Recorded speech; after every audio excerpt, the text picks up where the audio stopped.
bíblica, qual a visão cristã e qual visão jurídica nós temos, e qual a visão espírita nós temos em relação à pena de morte. Bom, no direito penal, nós sabemos que toda vez que o indivíduo ele transgride a lei existente, transgride as leis sociais, ele precisa ser punido, né? Normalmente, a forma como nós temos de punir o indivíduo é, primeiro, multando esse indivíduo. Dizem que a maior dor que o indivíduo pode sentir é no seu bolso, né? Então, assim, a primeira forma que nós temos de fazer de punir o indivíduo é através da multa, através da pena pecuniária. A segunda forma que nós temos de punir o indivíduo é através da perda da sua liberdade. Sim, talvez o bem mais caro que nós tenhamos referente ao direito penal hoje no Brasil seria a nossa liberdade. Então, se eu transgredir a lei penal, cometi algum ilícito, automaticamente sou levado para as casas de reclusão ou de detenção, onde passarei um período da minha vida para refletir sobre a minha conduta. Muito bonito da parte teórica, muito interessante como, principalmente aqui no Brasil, nós conseguimos estabelecer a lei de execuções penais. É um instrumento maravilhoso, mas infelizmente muito pouco colocado em prática. Todos nós aqui sabemos, temos a total convicção de que as casas de detenção e as casas de reclusão não recuperam ninguém, né? Muitas vezes o indivíduo sai muito pior do que entrou. Bom, então temos aqui a primeira punição, a pena pecuniária, a multa. A segunda punição, a perda da liberdade. E a terceira hipótese de punição feita pelo direito penal, não acatada pelo nosso país, mas acatada por diversas nações do mundo, é a pena de morte. Pena de morte, o que é? É a partir da sua transgressão da lei penal, o indivíduo ter decidido por um júri ou por um juiz a perda da sua vida. Ou seja, ele é eliminado da sociedade. E é assim que funciona a pena de morte. Como eu falei para vocês, embora não tenha aplicação hoje no Brasil, a pena de morte é amplamente difundida em várias nações do mundo, tá? Inclusive nações muito desenvolvidas, como nos Estados Unidos da América, que é considerado o berço da civilização atual do mundo, né? O modelo da civilização atual do mundo. Em muitos estados, já que a lei penal nos Estados Unidos ela não é somente federal, a lei penal ela também é estadual. Em muitos estados, a forma como se tem de fustigar crimes muito severos, crimes muito graves, é através da pena de morte. Pena de morte pode ser aplicada de diversas formas, né? Ela pode ser aplicada na cadeira elétrica, ela pode ser aplicada com uma injeção letal, ela pode ser aplicada na câmara de gás ou, em alguns outros países, ainda um pouco afetos à barbaridade, ela é feita através do enforcamento ou através do fuzilamento, tá? Na China, por exemplo, nós temos a pena de morte através do fuzilamento, né? E fica imaginando para o carrasco, né? Como é que não deve ser uma coisa triste você aplicar uma injeção letal, abaixar uma chave de uma cadeira elétrica, estabelecer a abertura de uma câmara de gás, ou mesmo fazer um enforcamento, abrir um cadafalso, ou cumprir a pena através de fuzilamento. Mas culturas são culturas e a gente também vai entender isso um pouco mais. No Brasil, que não é só o que nos importa, mas é o que mais nos importa, a pena de morte ela foi abolida da nossa lei penal desde o ano de 1876, tá? Não por outro motivo, no governo do maior estadista que esse país já conheceu, que foi o nosso querido Dom Pedro II, né? Então, no reinado de Dom Pedro II, no seu reinado, ele aboliu em 1876 a pena de morte no nosso país. Isso não quer dizer que não exista pena de morte no Brasil. Se nós observarmos o artigo 5º, inciso 47 da nossa Constituição, vamos entender o seguinte: não é aplicada a pena de morte no Brasil, salvo em tempos de guerra. Tempos de guerra declarada, a pena de morte pode ser utilizada. E como é que isso é utilizado? Através do nosso Código Penal Militar, né? Em tempo de guerra, se o indivíduo promover traição, deserção ou qualquer um dos crimes capitulados como crimes de guerra, naquele crime de traição à pátria, naquele diploma que é o nosso Código Penal Militar, o indivíduo pode sim ser condenado à pena de morte no Brasil através do fuzilamento, como é previsto no nosso Código Penal Militar. Então, existe a previsão da pena de morte no Brasil em tempos de guerra somente. Em tempos de paz não precisamos nos preocupar com isso, né? Mas em tempos de guerra nós temos a previsão no nosso país da execução da pena de morte. Então, assim, isso é um esboço mais ou menos muito simples, né, de como funciona a pena de morte. E eu queria trazer agora, não só desse aspecto jurídico, queria trazer alguns aspectos sociológicos acerca da pena de morte. Tá? Muitas pesquisas foram feitas em várias das nações que aplicam a pena de morte.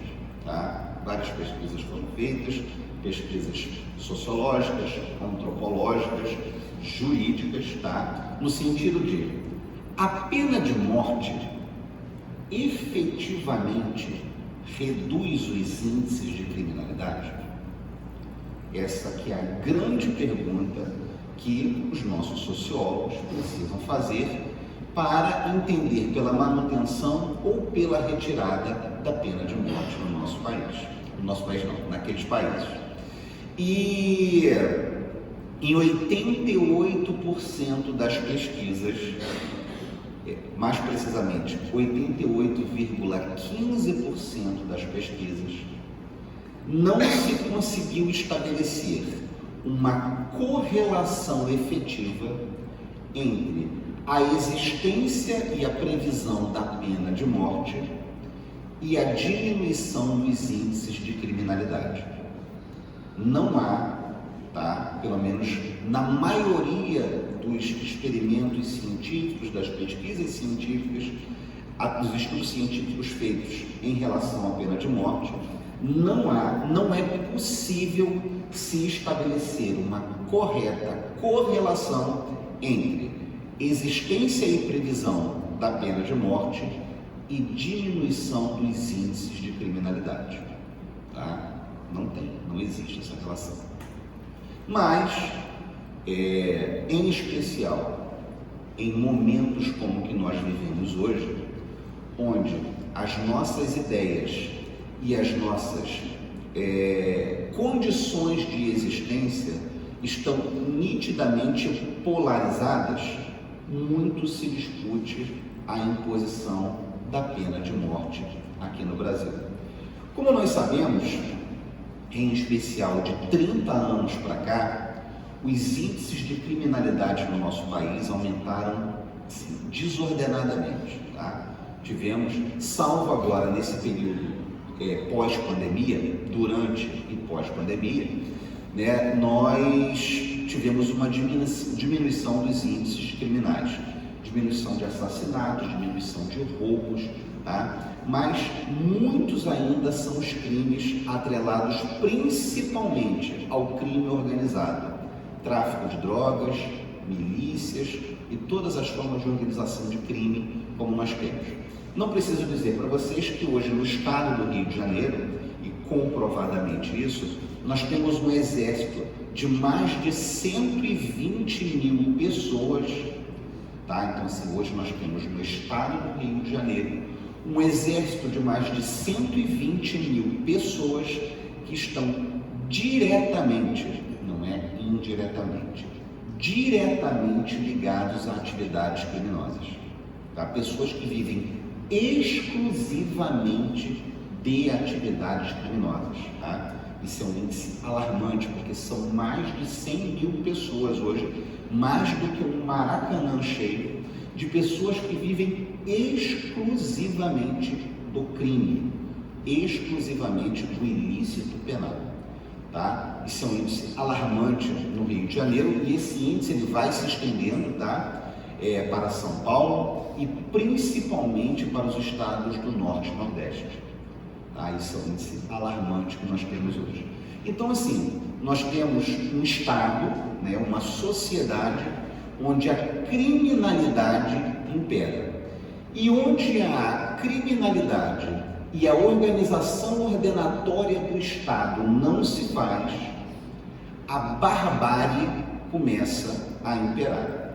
Não por outro motivo, nós conseguimos ver hoje na nossa sociedade de uma maneira muito nítida assassinatos brutais, em especial assassinatos de mulheres e crianças, muitos deles no âmbito do lar. Não preciso lembrar para vocês o recentíssimo caso do menino Henrique, tá? Que foi brutalmente espancado e assassinado dentro de casa. Eu não preciso dizer para vocês também, né, que vivemos hoje num estado onde a perversão do instinto sexual também se faz muito presente na nossa sociedade. E a perversão do instinto sexual não se dá só no desregramento, na infidelidade e nos vários problemas existentes nos lares brasileiros vinculados a essa sexualidade. Eu estou falando de barbaridades como a pedofilia, como estupros, abusos sexuais, atos libidinosos praticados por crianças na mais tenra idade e a inevitável sexualização do indivíduo desde a mais tenra idade dele e da existência dele no planeta Terra. Então, todos esses elementos estão muito presentes na nossa sociedade. Então, num Estado e numa sociedade onde o crime passou a ser parte de um modo de vida, onde o tráfico de drogas e a exploração de atividades vinculadas à milícia viram meio de vida e viram uma forma de você conseguir enriquecer mais rapidamente na nossa sociedade. Numa sociedade onde, estabelecido o crime, os crimes se tornam cada vez mais bárbaros, porque a punibilidade ela não é acatada e ela não é entendida como correta pela nossa sociedade.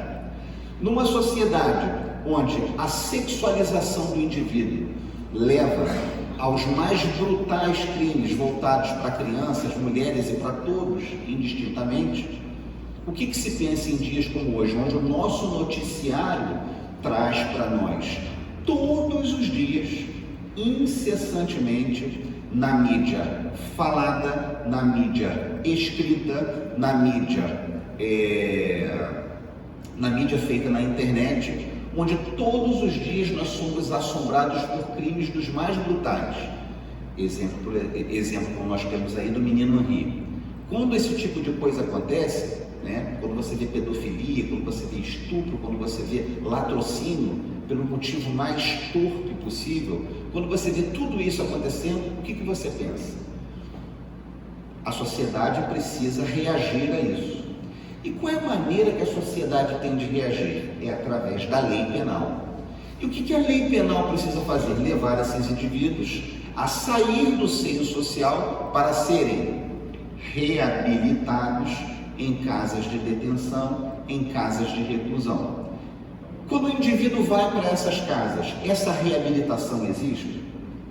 Então, assim, o Brasil então é prolífero de exemplos de que penitenciária não ressocializa ninguém.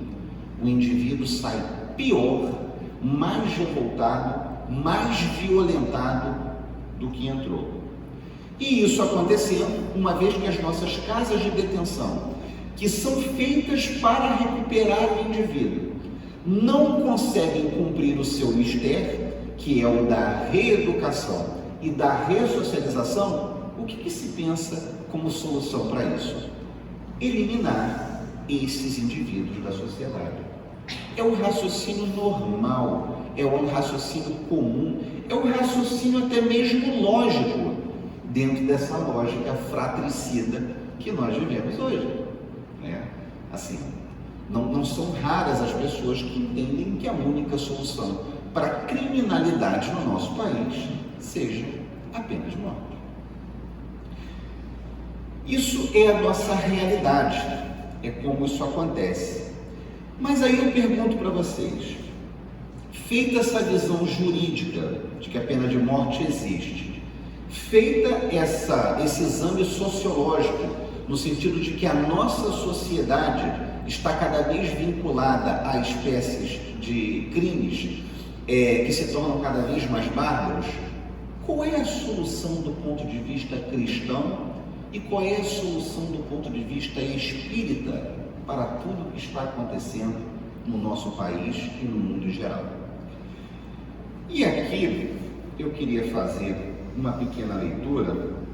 Nós estamos aqui na parte terceira do Livro dos Espíritos, né? É o capítulo 6, que fala da lei de destruição. E na questão 760, Kardec pergunta aos espíritos: desaparecerá algum dia da legislação humana a pena de morte? Gente, quando é que o Livro dos Espíritos foi escrito mesmo? Em 1857, mas isso na verdade foi escrito, não, ele foi editado, né, em 1857, que a obra ela veio se fazendo nos anos anteriores. Então Kardec, em 1857, lembrando, 1857 nós estamos no século XIX, tá? No chamado século das luzes, onde foram muito difundidos estudos jurídicos, sociológicos, antropológicos, filosóficos, né? Foi uma época de ouro da sociedade humana, onde vários dos pensadores, tá, existentes trouxeram inúmeras ideias e inúmeras inovações, como se enxergar o Estado, como se enxergar o indivíduo, como se enxergar a sociedade, como se enxergar a religião. O século XIX ele foi prolífero em proveitos, não só no nosso país, como em vários outros países do mundo, né?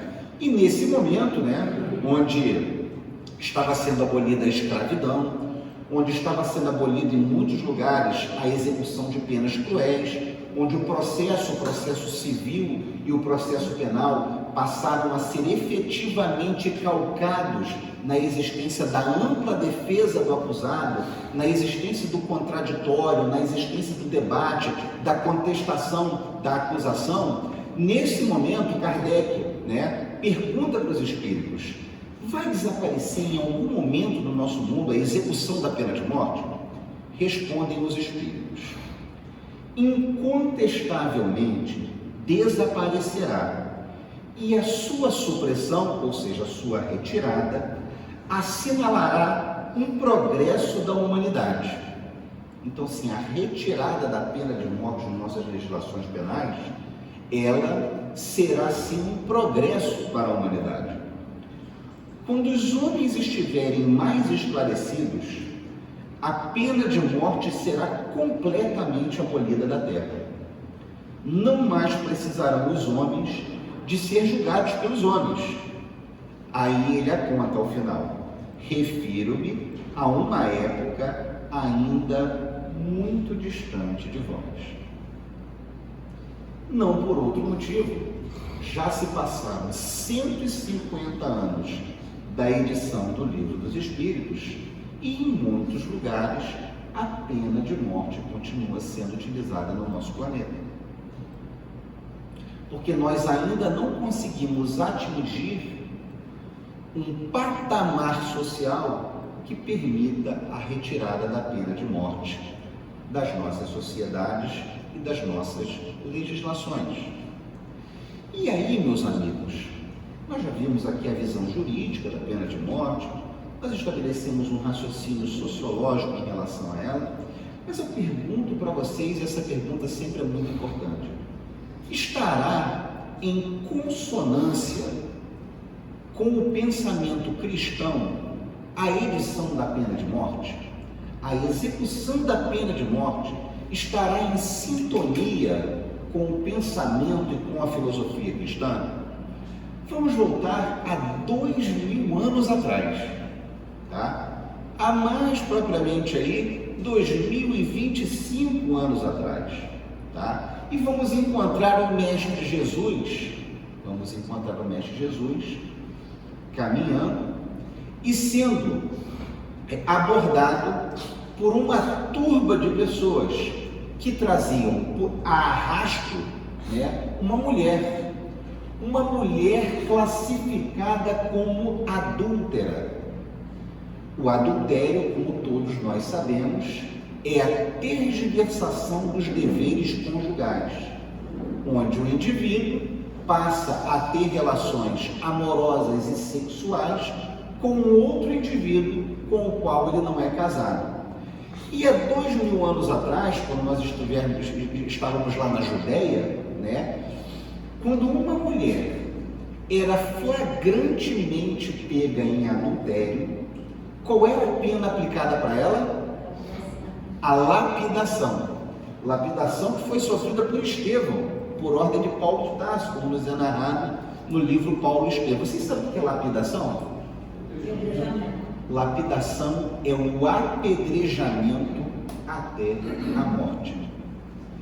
Peraí, Gustavo, então me explica aqui o seguinte: quer dizer então que a mulher, há 2000 anos atrás, lá na Judéia, que era pega em adultério, ela era levada à praça pública e os indivíduos, né, os próprios indivíduos, os próprios componentes da sociedade, pegavam pedras no chão e apedrejavam essa pessoa até a morte. É isso. Se vocês lerem no livro Paulo e Estevão, quando Estevão é condenado à pena de lapidação por heresia junto ao Sinédrio, Paulo de Tarso determina a pena de lapidação. E Emmanuel nos narra muito bem no livro Paulo e Estevão como é que isso funciona. Então, as mulheres pegas em flagrante adultério eram levadas à praça pública para serem lapidadas, apedrejadas até a morte. Mas aquilo não tinha acontecido até então. Jesus, do alto da sua autoridade moral e espiritual, é abordado por uma turba, que mais uma vez eu digo para vocês, traz essa mulher a arrasto e pergunta para o mestre: mestre, determina a lei assim determina, que uma mulher pega em adultério, deva ser lapidada, apedrejada até a morte. E tu, mestre, o que dizes? E Jesus, né, como muito bem nos é narrado em várias passagens dos livros da doutrina espírita, ele se agacha e começa a desenhar nas mais variadas línguas existentes naquele momento, uma vez que a Judéia tinha uma miríade de pessoas de várias nações. Havia lá hebreus, havia lá árabes, havia lá gregos, havia lá povos de origem latina, como por exemplo os romanos, que estavam tomando Judéia, e Jesus começa a escrever com os dedos na areia do chão, em várias das línguas, a palavra hipócritas. E pergunta a Jesus a cada um dos presentes, e assim, não é só uma pergunta, né? É uma pergunta feita pelo Espírito de mais alta autoridade moral que já passou por esse planeta. Aqueles que muitos não resistiam sequer a uma troca de olhares com ele. Ele olha para aquela turba, continua desenhando no chão e diz a célebre frase: aquele que estiver sem pecado, atire a primeira pedra. E isso não é dito de uma forma debochada, mas de uma forma enérgica, espiritualmente enérgica. E todos, sem exceção, como nos é narrado nos evangelhos, todos os presentes largam as pedras e começam a se retirar. Até que Jesus fica sozinho com a mulher, fita o rosto da mulher e pergunta para ela: onde estão aqueles que te condenaram? Aí ela responde: foram embora, mestre. Eu também não te condeno. Vai embora e não peques mais.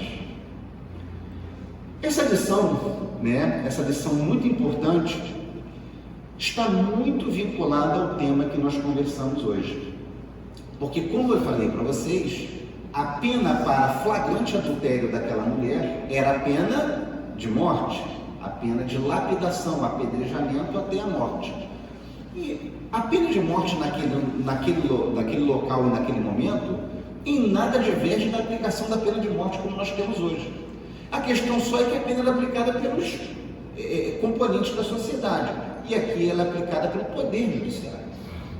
No mundo de hoje, ela é aplicada pelo Poder Judiciário. Juízes que estão investidos na autoridade de dispor ou não sobre a vida de alguém.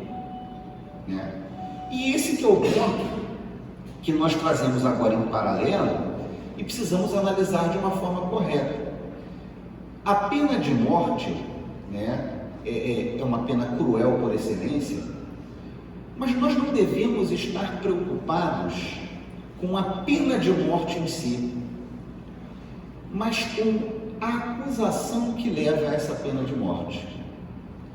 No livro Cartas e Crônicas, psicografado pelo nosso querido Chico Xavier, na obra do Irmão X, há um capítulo específico acerca da pena de morte, e que nos diz o seguinte, que quando nós estamos imbuídos no desejo de condenar alguém, e eu não quero entrar naquela discussão hipócrita de se existe pecadinho e pecadão, tá? Se existem pecados que são maiores do que outros, e obviamente existem pecados que são mais graves do que os outros, Então não quero entrar nessa discussão que é totalmente hipócrita e totalmente sem finalidade. Fato é o seguinte: sendo nós passíveis de erros e sendo cada um de nós passíveis de cometer pecados, qual é a autoridade que eu tenho? Qual é a autoridade que eu tenho especificamente de dizer quem deve ficar vivo e quem deve morrer para cumprir as leis penais da nossa sociedade? Foi dado a cada um de nós a oportunidade de uma encarnação, não é isso? E na oportunidade dessa encarnação, cabe-nos proceder bem ou proceder mal. Se procedermos bem, subiremos cada vez mais os degraus da evolução. Se procedermos mais, estaremos nitidamente ainda vinculados a essa determinação que impõe a cada um de nós provas e principalmente expiações. Mas a cada um de nós não é dado julgar o nosso próximo, porque assim como todos aqueles que pegavam em pedras para apedrejar a mulher adúltera, cada um de nós também incorre em determinados pecados, alguns até mais graves do que aquele que cometera aquela mulher. Então, assim, do ponto de vista cristão, vai muito mal a sociedade que quer se imiscuir no papel de Deus e dizer quem deve ficar vivo e quem deve morrer. Até porque, como todos nós sabemos, e eu mais do que ninguém, porque milito na justiça todos os dias, na qualidade de advogado, nós sabemos que a justiça está longe, mas muito longe mesmo de ser infalível. A nossa justiça, ela está longe até mesmo de ser justa, que dirá de ser infalível. Quantos não são noticiados para nós momentos e ocorrências de questões que a justiça julgou mal, que a justiça julgou errado, e principalmente na esfera penal. Quantas pessoas não foram condenadas sem culpa?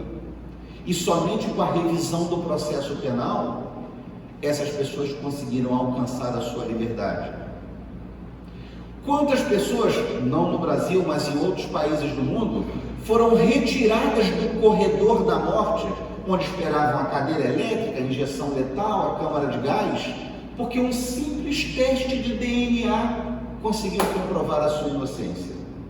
Então pergunto a vocês, nós, seres humanos falíveis, temos condição de nos imiscuir naquilo que é incumbência exclusiva divina e estabelecer quem vai morrer e quem vai ficar vivo? Do ponto de vista cristão, isso é a maior excrescência que pode acontecer.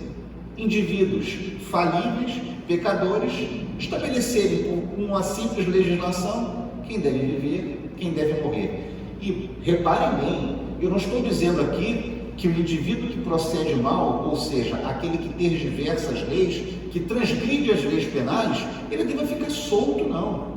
Eu acho que as punições, elas têm que ser aplicadas de forma correta, mas de forma a permitir ao indivíduo o arrependimento, assim como Jesus induziu a mulher adúltera, e, além desse arrependimento, a reabilitação do indivíduo.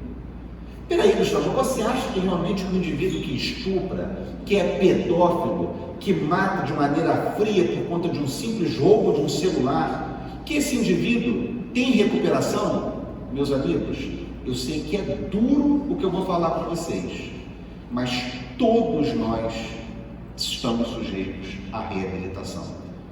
Pode não ser a reabilitação completa, até porque a maioria de nós que está aqui, talvez nós não nos reabilitemos dos nossos mais profundos pecados e das nossas mais profundas fraquezas.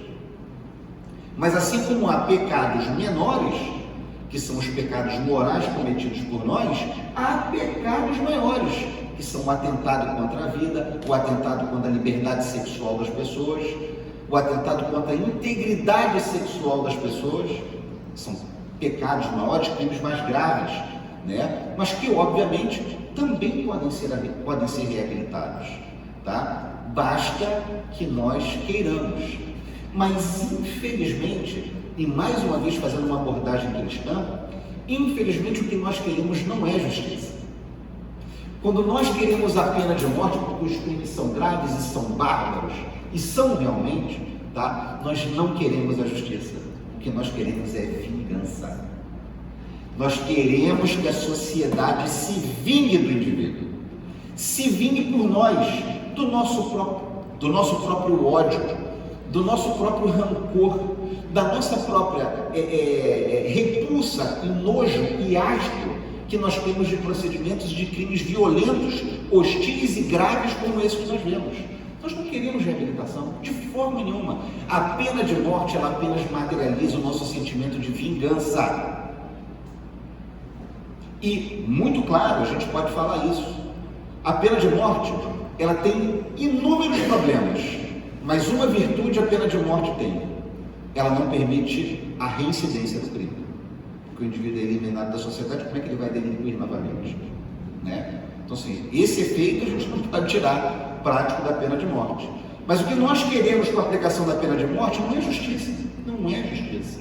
O que nós queremos é vingança. Vingança e repelir do meio social aquele indivíduo que é entendido como um cancro, como um câncer, que precisa ser retirado da nossa sociedade.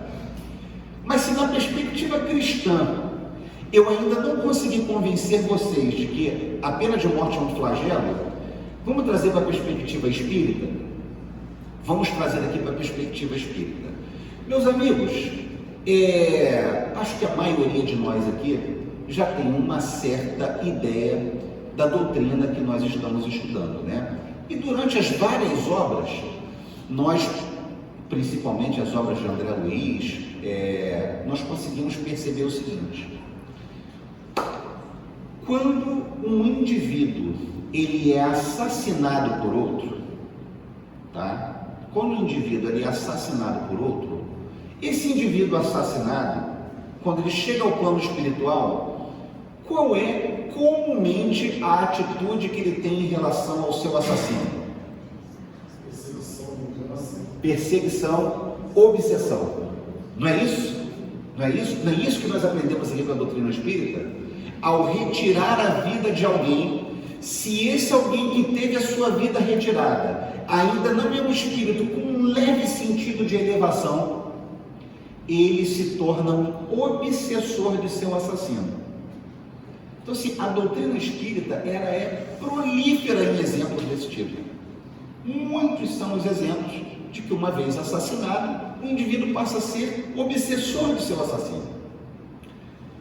E aí, nesse livrinho maravilhoso que eu falei aqui, que eu recomendo a todos vocês, o Cartas e Crônicas, do Irmão X, pela psicografia de Chico Xavier, o Irmão X nos diz uma coisa que eu não tinha refletido até então, até essa semana, quando eu vim fazer esse estudo aqui de pena de morte.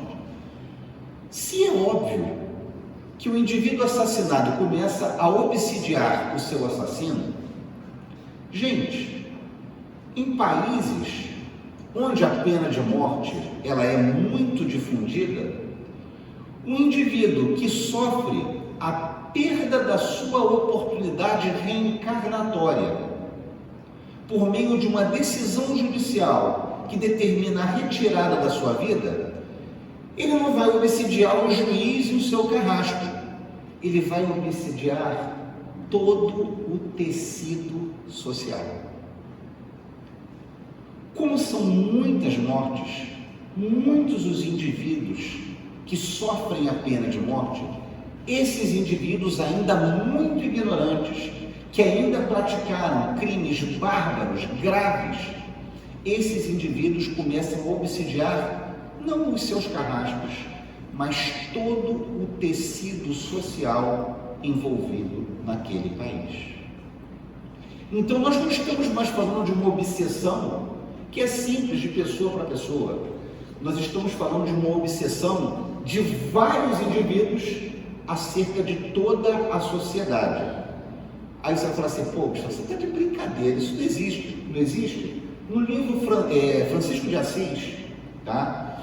Miramês, pela psicografia de João Nunes Maia, aponta para nós de que existe acima da linha do Equador, no nosso planeta, acima da linha do Equador, uma ordem de bilhões, eu não estou falando de milhões não, tá? Eu estou falando de bilhões de espíritos ainda em sofrimento, ainda bárbaros, ainda muito ignorantes, que obsidiam o tecido espiritual de nosso planeta.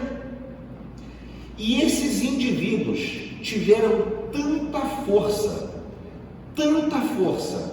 para obsidiar o nosso planeta, que nós tivemos eventos como as Cruzadas, onde foi o maior evento fratricida da ordem planetária, maior até do que a Segunda Guerra Mundial, as Cruzadas, e a época de trevas que durou mais de 1000 anos, chamada Idade Média.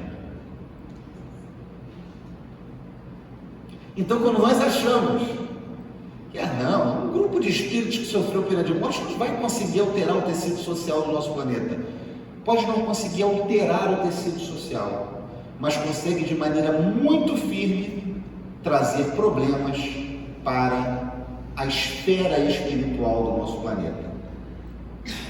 Lembrando, quando Jesus veio ao nosso planeta, vieram 200, eu não estou falando de 200 milhões não, estou falando de 200 espíritos de luz com ele, para ajudar na psicosfera do nosso planeta, numa luta contra bilhões de espíritos que obsidiam o orbe planetário. Então, se nada que eu falei que convenceu a vocês do ponto de vista jurídico, sociológico e cristão, que do ponto de vista espírita nós possamos entender que a pena de morte é um flagelo, que que assombram o nosso planeta através de esferas obsessivas que estão além da nossa compreensão. Mas, para tudo que é ruim, existem também as coisas boas. E, meus amigos, o próprio livro Cartas e Crônicas, o livro dos Espíritos, né? O maravilhoso livro Justiça Divina, também psicografado por Chico Xavier, pelas ideias de Emmanuel, esses livros nos trazem a nossa solução. Aboliremos, sem sombra de dúvida, a pena de morte da nossa sociedade. Mas isso só vai acontecer quando nós investirmos incessantemente, obcecadamente e radicalmente em educação. É a educação dos livros?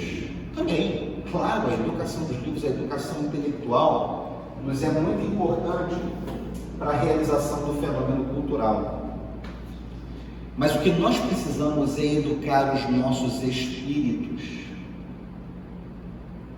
porque somente através da educação do espírito conseguiremos entender que o nosso direito, ele inexoravelmente termina quando começa o direito do nosso próximo. Isso é uma noção que há mais de 2000 anos atrás, Aristóteles nos traz na maravilhosa obra Ética a Nicômaco. Tá? Nicômaco, seu filho, Aristóteles faz uma obra explicando para Nicômaco o que é ética. E em que pese todas as ideias filosóficas que estabelecem a ética para Nicômaco, a noção de ética ela é muito simples. É respeitar o território. Ética vem de ethos, do grego, ethos, território. É respeitar o território do nosso próximo. A educação nos faz reconhecer a ética. E a ética, como nos diz Aristóteles, está intimamente ligada à virtude. Virtude que é fazer o que é bom. Bom para você, bom para o seu próximo e, por fim, bom para o meio social onde você vive. Precisamos educar os nossos espíritos para que possamos entender que nós estamos no mundo para realizar a virtude com ética. Como é que Aristóteles nos traz isso há 2000 anos e até hoje a gente não consegue compreender e colocar em prática? Mas cristãos que somos, a ética cristã nos aponta o que? Faça ao teu próximo o que gostaria que te fizesse. Ama o teu próximo como a ti mesmo. Nenhuma filosofia educacional é mais importante do que essa de Jesus. Mas insistimos nas ideias patricidas, insistimos em eliminar o nosso próximo, insistimos em, ao invés de respeitar o território, tomar o território do nosso próximo. Meus amigos, nós temos uma oportunidade ímpar, porque somos cristãos, somos espíritas calcados principalmente na filosofia dos espíritos que tiveram entre eles espíritos da envergadura de Jesus, Sócrates, Platão, que trouxeram os melhores fundamentos filosóficos para que vivêssemos em sociedade.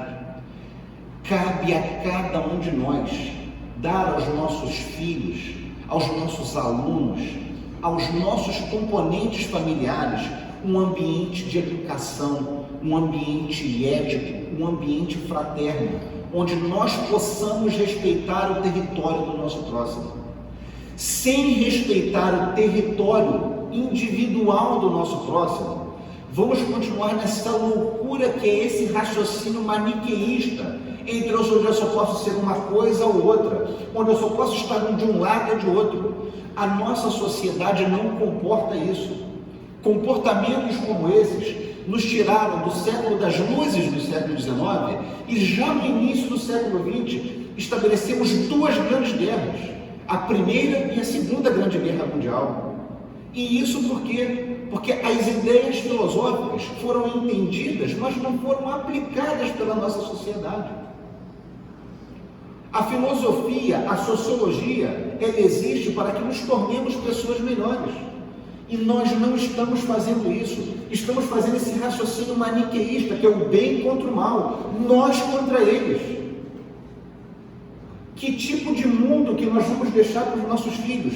Ou melhor, que tipo de filhos nós vamos deixar para o nosso mundo? Precisamos nos comprometer com a educação moral, a educação cristã, a educação espírita ou de qualquer denominação religiosa que você goste e aproveite. Mas não podemos deixar de respeitar o território do nosso próximo, o território espiritual do nosso próximo, que é a grande qualidade que nós precisamos ter para nos transformarmos em pessoas melhores. E a última coisa, que eu já estou aqui me estendendo do meu tempo, muito importante, hoje nós temos dia de eleição, tá? Eu não vou ficar aqui discutindo com vocês se é melhor Lula, Bolsonaro, se é melhor a direita ou a esquerda, se é melhor um Estado social keynesiano ou um Estado liberal. Eu não vou estabelecer essa discussão com vocês.